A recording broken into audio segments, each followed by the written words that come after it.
আসসালামু আলাইকুম রহমতুল্লাহ। আশা করি মহান রব্বুল আলমিনের অশেষ মেহেরবানি ও দয়ায় আপনারা সবাই ভালো আছেন।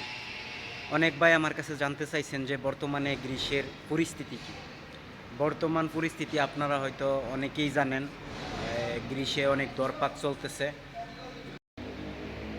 এই দরপাকের মধ্যে যারা ধরা পড়তেছে তাদেরকে নিজ দেশে ডিপোর্ট করা হইতেছে এবং সরকার থেকে এই নিয়ে অনেক চাপ দেওয়া হচ্ছে যেন অবৈধ অভিবাসীদেরকে আটক করে ডিপোর্ট করা হয়। বর্তমানে অনেক বাংলাদেশি বাইকে ধরে নিয়ে ডিপোর্ট করছে এবং পাকিস্তানের পাকিস্তানের অনেক নাগরিককে পাকিস্তানি ডিপোর্ট করছে। বর্তমান পরিস্থিতি একদম ভালো না। এ কারণে যারা অবৈধ অভিবাসী আছেন গ্রিসে, শহরে যারা অবস্থান করতেছেন তারা একটু সাবধানে থাকবেন। অবৈধ অভিবাসী যারা আছেন, কিন্তু গ্রামে যারা আছেন তারা তাদের কোনো সমস্যা হইব না আশা করি, কারণ ওইখানে কোনো চেক বা কোনো কিছু নাই।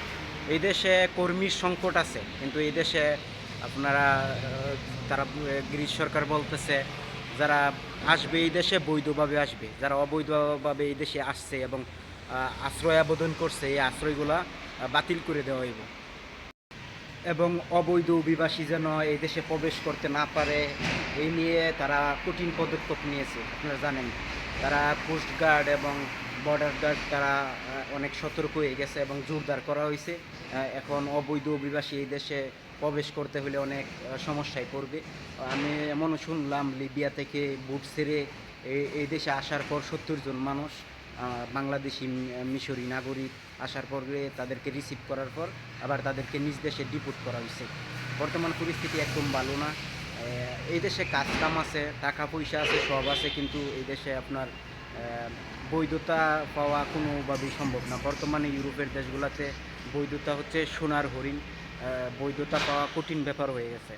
আমরা যারা নতুন এই দেশে আসছি, বৈধতার জন্য আশ্রয় আবেদন করছি এই দেশে, কিন্তু এই আশ্রয় আবেদনগুলো তারা বাতিল করে দিল বলছে। এই কারণে আমরা অনেক টেনশনে আছি। অনেক ভাইয়েরা যারা এই দেশে আশ্রয় আবেদন নিচ্ছেন, যাদের ২-৩ মাস হয়ে গেছে, হয়তো ইন্টারভিউ দেওয়ার পরে আপনাদের এই কার্ডটা রিজেক্ট করে দিতে পারে।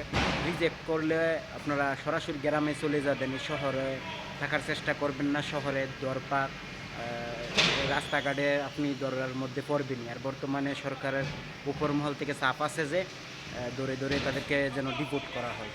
এই কারণে যারা অবৈধ অভিবাসী বাইরে আছেন সাবধানে থাকবেন।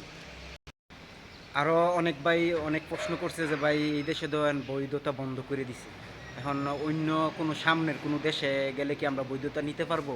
বা এই দেশে বৈধতা বন্ধ করে দিছে, শুধু এই দেশে নয়, 5টি দেশের যেমন ইটালি, স্পেন, পর্তুগাল এই দেশগুলো থেকে বর্তমানে বৈধতা বন্ধ করে দিছে। কয়েকদিন আগে নিউজ শুনলাম এখন আর আশ্রয় আবেদন তারা নেয় না। আশ্রয় আবেদন তারা এইভাবে তারা বৈধতা দিব না। যদি আসেও কেউ যদি বৈধ উপায়ে কোম্পানির মাধ্যমে কন্ট্যাক্ট করে ভিসা করে বাংলাদেশ থেকে বা অন্যান্য দেশ থেকে আসে, তাদেরকে তারা ইচ্ছা করলে ইউরোপের অন্যান্য দেশে বৈধতা নিতে পারবে। কিন্তু যারা অবৈধ পথে সাগর দিয়ে তুর্কি দিয়ে বাই রুটে যারা আসছে তারা এই দেশে বৈধ হতে পারবে না। আর অনেক ভাই এখন টার্গেট নিচ্ছে কি গ্রিস থেকে স্পেন চলে যাবে। ভাই স্পেনে এখন আপনি একটু খোঁজ নিয়ে দেখেন, স্পেনে এখন আশ্রয় আবেদন নেয় না তারা। তারা এখন আর বৈধতা দিতে চাইতেছে না। ইউরোপের 5টা দেশে একত্র হয়ে এই সিদ্ধান্ত নিয়েছে। দেখা যাক, আপনারা ধৈর্য ধরে একটু সাবধানে থেকে সময় কাটান, ধীরে ধীরে সময় একটু ধৈর্য সহকারে সময়গুলো শেষ করেন। অবশ্যই দেখবেন নতুন কোনো ডিক্লার আসতে পারে এই দেশে।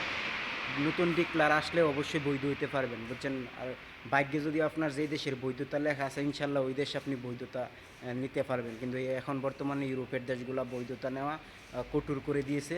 আপনারা বর্তমানে একটু সাবধানে থাকবেন। বর্তমানে ইউরোপের সকল দেশে দরপাক চলতেছে। এই দরপাক থেকে বেঁচে থাকতে একটু সাবধানে থাকার চেষ্টা করবেন। বর্তমানের পরিস্থিতি একদম ভালো না, কিন্তু গ্রিস এমন